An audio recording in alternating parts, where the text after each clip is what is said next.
بعد التلميع النهائي. هات المنظر النهائي، بيجي حاجة فوق الوصف.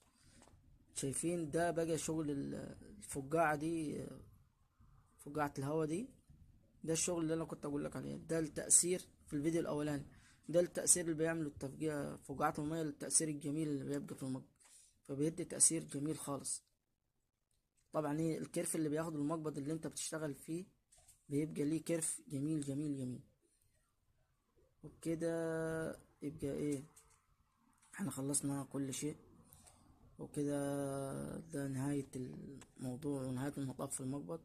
فياريت يكون الفيديو عجبكم وخدتوا معلومة واستفدتوا معلومة منه. وألف